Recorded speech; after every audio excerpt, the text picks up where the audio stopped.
Shalom sahabat Lexio Divina yang dikasihi Tuhan Yesus Kristus. Seri ditaklukkan oleh Allah ini akan kita tutup dengan judul perapian yang memulihkan. Menarik sekali karena kata perapian atau api arang di dalam Alkitab hanya ditemukan 2 kali, yaitu di dalam Yohanes 18 ayat 18 dan Yohanes 21 ayat 9. Semuanya berbicara tentang satu tokoh, yaitu Simon Petrus. Simon Petrus kita tahu adalah murid yang pertama direkrut oleh Yesus Kristus dan cara merekrutnya cukup menarik. Seorang nelayan yang cukup berhasil, seorang pengusaha yang mengetahui kondisi daripada perikanan di daerah Danau Galilea, dan di titik di mana dia sedang bekerja dan gagal, pada titik itulah Yesus datang dan menyelamatkan bisnisnya.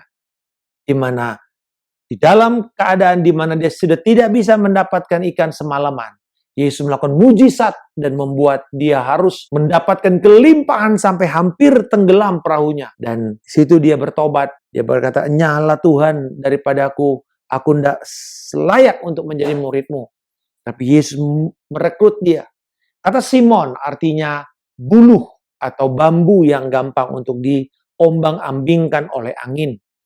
Dan ini selaras dengan kehidupan atau personalitas daripada Simon, yaitu orang yang emosional, sanguin murni, perkataannya kadang-kadang dia nggak pikirkan, sangat bertindak keras, dan juga karena dia kuat, dia sering kali melakukan kekuatan fisik.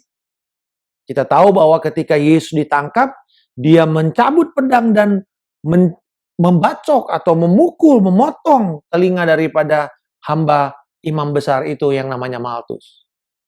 Dia siap melakukan dengan kekerasan. Dan bahkan ketika sebelumnya itu di dalam makan malam bersama Yesus, Yesus berkata kepadanya bahwa kamu akan meninggalkan aku. Tetapi justru di situ Simon Petrus dengan sangat bangga sekali memiliki keyakinan penuh bahwa dia bisa berdiri teguh seperti batu karang, seperti namanya yaitu Petrus yang diberikan oleh Yesus kepadanya pada waktu mengalami keadaan genting. Tetapi Yesus berkata kepadanya, "Nyawamu akan kuberikan bagiku? Sesungguhnya aku berkata kepadamu, sebelum ayam berkokok engkau telah menyangkal aku 3 kali." Di dalam Alkitab, ketika Yesus berbicara kepada orang ini dengan memakai nama Simon, selalu gambarannya adalah keadaan kedagingan daripada orang ini.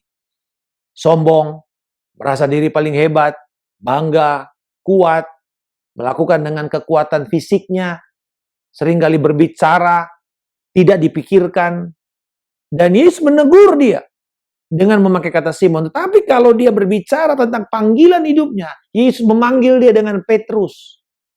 Kita tahu bahwa nama ini dipulihkan atau diperkenalkan kepada Simon pada waktu Yesus bertanya kepada mereka, pada murid-murid, "Menurut kalian siapakah aku ini?"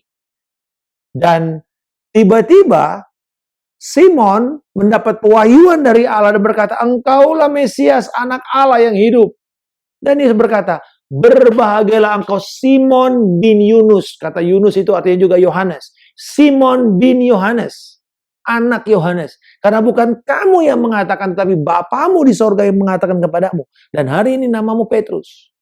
Di atas batu karang ini, di atas pengakuan Yesus adalah Mesias, anak Allah yang hidup, kubangun gerejaku. Jadi dia tahu bahwa dia dipanggil untuk memimpin gereja Tuhan di bumi ini. Setelah Yesus nanti pergi. Dan dia begitu semangat dengan panggilan. Dan dia berpikir panggilan dia akan lakukan dengan kekuatannya. Dengan keberaniannya, seorang nelayan yang sudah teruji bertahun-tahun mengatasi gelombang hidup dan semua keadaan di dalam Danau Galilea itu. Menjadi orang yang kasar dan keras. Tetapi saudara-saudara, bukan itu yang Yesus mau untuk memimpin gerejanya. Dan apa yang terjadi? Di tempat di mana Yesus sedang dihakimi, di luar itu, mereka karena musim dingin, udara begitu dingin, dan mereka menaruh perapian, api arang itu. Mereka mulai berdiam di sana untuk menghangatkan tubuh. Lalu ada orang mengatakan, "Hei, bukankah kamu menjadi murid daripada orang itu? Dia bilang, bukan. Lalu dia bilang, enggak, bukankah kamu orang yang memotong telinga daripada keluargaku? Bukan. Yang ketiga kalinya, saudara, di tengah perapian itu, ada orang yang mengatakan, kamulah orang yang mengikut Yesus. Dan maka Petrus menyangkal pula, dan ketika itu berkokoklah ayam, dan dia sadar bahwa dia sudah menyangkal Yesus. Karena Yesus berkata, nanti pada waktu ayam berkokok, kamu sudah menyangkal aku 3 kali. Perapian itu mengingatkan dia akan kegagalan hidupnya. Dia meninggalkan Tuhan. Ketika Tuhan bangkit, dia tidak percaya pertamanya. Sampai dia harus melihat sendiri. Tetapi kita tahu bahwa setelah kebangkitan Yesus, kisah murid-murid ini kembali kepada kehidupan mereka yang lama. Dan pasal ini menjadi the point of restoration. Pada waktu Simon mengundang teman-temannya 6 orang, murid-muridnya itu, untuk pergi menangkap ikan kembali. Dan dikatakan, ayo kita nangkap ikan. Mereka naik ke perahu dan tidak menangkap apa-apa. Gagal lagi, saudara. Dan disitulah hari mulai siang Yesus berdiri di pantai. Tapi murid-murid tidak tahu bahwa itu Yesus. Lalu dia katakan, anak-anak, adakah ikan? Nggak ada. Tebarkan jalamu sekarang ke kanan. Dan pada waktu itulah mereka menangkap ikan begitu banyak. 100 meter kemudian sampai di pantai. Yesus sudah menyiapkan perapian arang. Ada ikan sedikit, ada roti. Yesus menyiapkan kepada mereka. Dan mengatakan, ayo kita makan pagi. Melihat perapian itu. Mungkin belum ada clue. Mereka tahu itu Yesus. Mereka tidak berani bertanya, siapakah engkau? Karena mereka tahu itu Yesus. Dengan mujizat yang terjadi lagi. Mereka tahu itu Yesus. Dan di situ Yesus bertanya, khusus kepada Petrus. Simon, apakah engkau mengasihi aku? Dan dia memakai kata, agapo. Kasih yang tidak bersyarat. Bersedia berkorban berapapun harganya. Simon menjawab Yesus dengan kata, Tuhan, aku filio kepada engkau. Aku mencintaimu seperti seorang sahabat, seperti seorang teman. Padahal Yesus berkata, seorang sahabat memberi nyawanya. Kamu sahabat, tapi kamu tidak beri nyawa sama saya. 1 kali, Simon belum kredit, belum nangkep. 2 kali dia bertanya begitu, dia juga belum nangkep. Tetapi yang ketiga katanya, untuk ketiga kalinya, Simon anak Yohanes, apakah engkau mengasihi aku? Maka sedihlah hati Petrus. Karena Yesus bertanya untuk ketiga kalinya, apakah engkau mengasihi aku? Karena disitulah sebenarnya penyangkalannya 3 kali mengatakan, bukan, aku tidak mengenal dia. Yesus jawab dengan, apakah engkau mengasihi aku? Kasih menutupi begitu banyak dosa. Kasih Yesus menjadi dorongan dia untuk memotivasi dia, mengembalikan dia kepada panggilan Allah dalam hidupnya.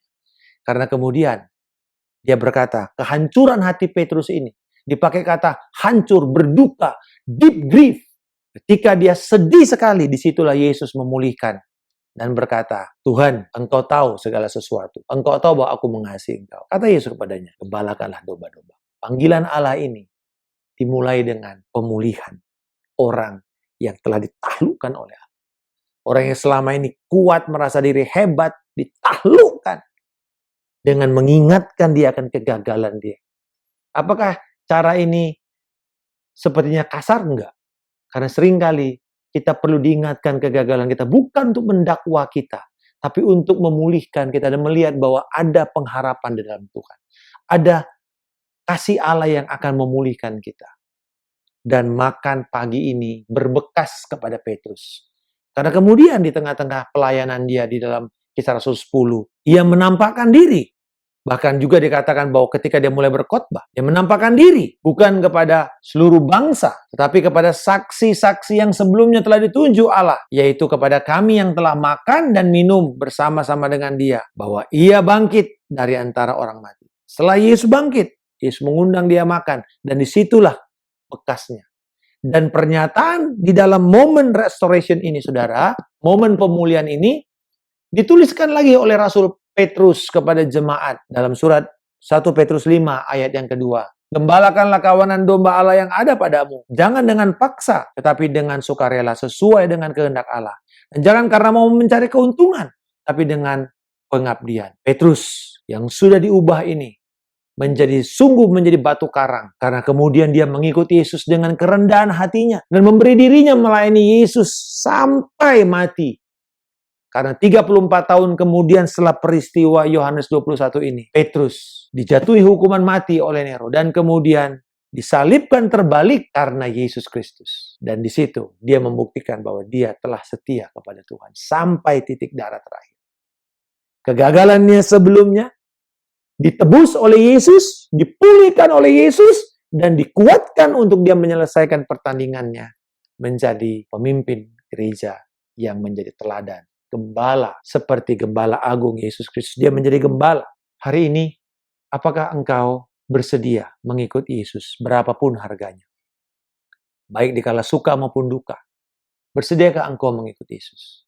Membayar harganya. Ada beberapa teman-teman yang melayani Tuhan, tapi sekarang engkau sudah dingin, engkau kecewa, engkau bahkan sudah meninggalkan pelayanan.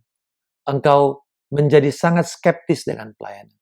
Jangan izinkan kegagalan di masa lalu, ketidakberhasilanmu dalam melayani pekerjaan Tuhan.